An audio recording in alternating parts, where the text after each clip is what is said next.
देख रहे हैं भारत के अब जो अहदाफ हैं वो हमारे सामने हैं। इंडिया ने पाकिस्तान के अंदर घुस के जो मारा है अनस्टॉपेबल है, आप नहीं रोक सकते। और बहुत सारे शहरों में मारा है, एक दो शहरों में नहीं मारा उन्होंने। इंडिया को ये करते रहना पड़ेगा, अंदर जाने की जरूरत नहीं है। आपके पास, हमारे पास ऐसे वेपन है आज की डेट में कि आप जो है उनके ऊपर जब चाहे अटैक कर दें। और अब भारत की हर स्टेप पर नजर रखने की जरूरत है।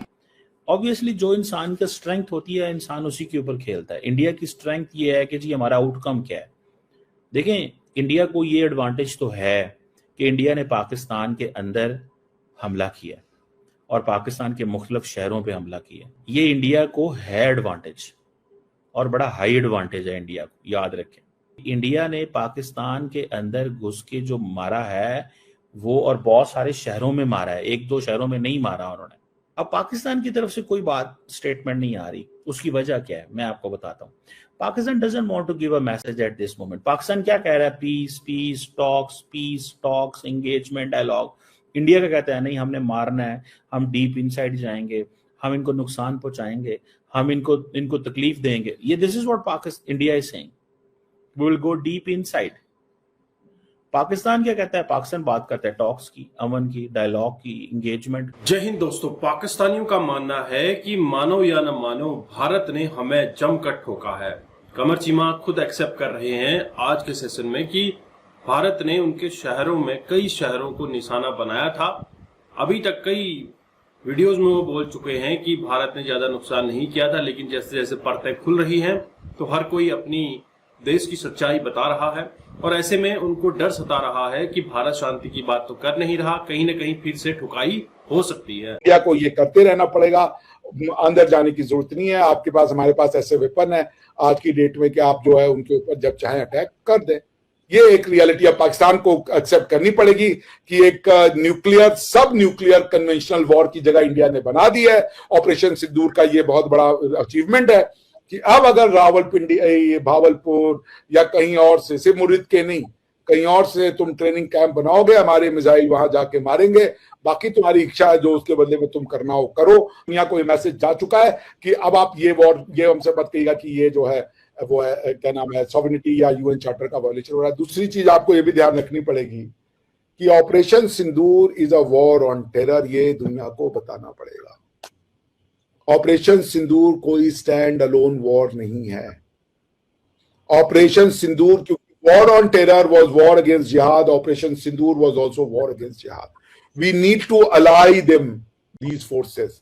क्योंकि अगर हम ऑपरेशन सिंदूर को इंडिया पाकिस्तान कॉन्फ्लिक्ट के रूप में दिखाएंगे तो ऑपरेशन सिंदूर की सिग्निफिकेंस लॉस हो जाएगी। Operation Sindoor was not a war against Pakistan, operation Sindoor was war against terror. तो आपका लड़ाई हम लड़ रहे हैं, जो आप हमसे कहते थे ना अफगानिस्तान में आ जाओ, वही लड़ाई हम लड़ रहे हैं। तो operation Sindoor is not Indo Pak arm conflict, operation Sindoor is India's war against terror. यह समझना बहुत जरूरी है जो लोग लॉ ऑफ वॉर को या स्ट्रेटेजी ऑफ वॉर को समझते हैं। Operation Sindoor, I repeat, is a war against terror, war on terror. It is war on जिहाद, इस्लामिक जिहाद। It is war not against Pakistan. अब पाकिस्तान के आर्मी को यह चूज करना है कि are they going to fight war against terror में on behalf of terror, then so be it, तब हम आपको मारेंगे। क्योंकि मोदी जी ने क्या किया? मोदी जी ने कहा कि now a terror act against India would be an act of war. अब हम ये जो डिस्टिंक्शन है टेररिस्ट और आर्म कॉन्फ्लिक्ट और आर्म फोर्सेस का, वो नहीं करेंगे। हमने आपको वो ऑपरेशन सिंदूर एक चेतावनी है। अगर आप नहीं समझे, आप अगला एक वॉर और कीजिए, टेरर और कीजिए इंडिया में, फिर देखिए कि आपको इंडिया को उस पार नहीं जाना होगा। हमारे पास ऐसी कैपेबिलिटी है, क्योंकि हमने 3-4 दिन में ये सीखा ना उनकी कैपेबिलिटी क्या है। पाकिस्तान की कैपेबिलिटी लिमिटेड है, आपकी कैपेबिलिटी अनलिमिटेड है, क्योंकि आप बड़े हैं और आप दुनिया भर से और भी ऑप्शन अब आप देख सकते हैं कि आप क्या क्या कर सकते हैं। तो ये हमने 3 दिन में एक ट्रेलर देख लिया, उनकी एबिलिटी देख ली, क्षमता देख ली। ये एक समझ लीजिए प्रोब ऑपरेशन था। We got to know what is their strength and we had a loss. जैसे आप कारगिल में देखें, जब कारगिल में उस बेचारे गडरिये ने बताया इंडियन आर्म फोर्सेस को आके कि आतंकवादी कहीं बैठे हैं, तो आर्मी ने सर्च टीमें भेजी थी। उस सर्च टीम के एक मेंबर थे सौरभ कालिया साहब। उनका बहुत निर्दयता से उनकी हत्या की गई, उनके शरीर को छत विछत किया गया और उसके बाद जो है हमें उनकी शव मिला। लेकिन उसके बाद जब कारगिल में इंडिया गया, जब उसको सारी एबिलिटी पता चल गई, तो पाकिस्तान को हमने मजे से ठोका। So it's a loss but it's an experience gain. कई बार आप जो काम स्कूलों में पढ़ के नहीं सीखते, बिजनेस में लॉस करके सीखते हो। इंपॉर्टेंट चीज है कि आप सीखते हो। कि भारतीय जनमानस बहुत बड़ा एक्शन चाहता था, वो उस एक्शन को ना मिलने से और वो उसका स्केल छोटा होने से वो खुद भी जो था वो इस बात से हो गया कि हमने ऐसा क्यों नहीं किया। इंडियन फोर्सेस चली जाती, डिफीट करने के बाद क्या होता, वो पॉलिटिकल वैक्यूम कौन भरता। तो पाकिस्तान को नेचुरली टूटने दीजिए, क्योंकि पाकिस्तान की जो थ्योरी है वो सस्टेनेबल नहीं है। पाकिस्तान अंतरकलह से स्वयं खत्म हो जाएगा।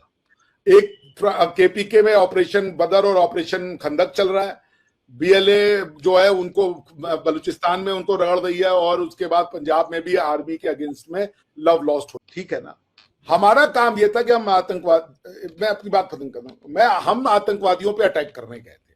हमारे आपके जो बॉर्डर पे एक ऐसा नेबर रह रहा है जो एक राक्षस की तरह इस तरीके के टैक्टिक्स को अपना रहा है।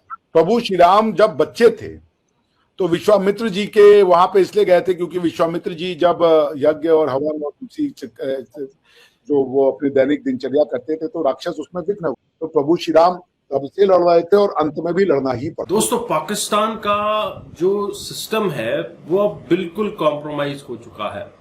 दरअसल पाकिस्तान को आज की डेट में कोई भीख देने को तैयार नहीं है, कोई पाकिस्तान से बात करने को तैयार नहीं है, कोई पाकिस्तान में इंडस्ट्री लगाने को तैयार नहीं है, कोई देश एक ढेले का पैसा लगाने को तैयार नहीं है। क्यों लगाएगा? क्योंकि उसको वहां पर सेफ्टी दिखती नहीं है, आरओआई दिखता नहीं है। अब ऐसे मुल्क में जहां पर आतंकी प्रोड्यूस हो रहे हों, भिखारी प्रोड्यूस हो रहे हों, तो कौन वहां पर अपनी फैक्ट्री लगाना चाहेगा? दुनिया को अगर आतंकवाद सप्लाई करना होता है तो वो पाकिस्तान से बात करते हैं, पाकिस्तान के फील्ड मार्शल से बात करते हैं, वो सप्लाई कर देता है। और आज की डेट में आप देखें सीरिया में जिस तरह से हुजूम सीरियन आर्मी के लिए खड़ा हो रहा है, सारे आतंकवादी इकट्ठा हो रहे हैं, तो कहीं ना कहीं पाकिस्तान से भी कई रिक्रूटमेंट होती हुई दिखेंगी। और आने वाले समय में आप देखेंगे पाकिस्तान का एक नया चेहरा। पाकिस्तान जिस तरह से अभी शांति की बात कर रहा है कि हम भारत से दोस्ती करना चाहते हैं, पीस टॉक करना चाहते हैं, क्यों जब तक ठोका नहीं था तब तक इनको पीस टॉक नहीं करनी चाहिए थी? जब इनके न्यूक्लियर आर्सेनल को ठोका गया है तब से लेकर अभी तक इन्होंने न्यूक्लियर की धमकी नहीं दी है, क्योंकि उनको पता है कि भारत ने कन्वेंशनल वॉर और न्यूक्लियर वॉर के बीच की एक जगह ढूंढ ली है, दुनिया को बता दिया है। फिर भी अभी भारत से कोशिश कर रहे हैं कि ये बातचीत करें, लेकिन भारत बिल्कुल बातचीत करने के मूड में नहीं है। भारत की अपनी कंडीशन है और भारत अपनी कंडीशन पर चलता है। आप क्या सोचते हैं, आपके क्या विचार हैं, कमेंट जरूर करें।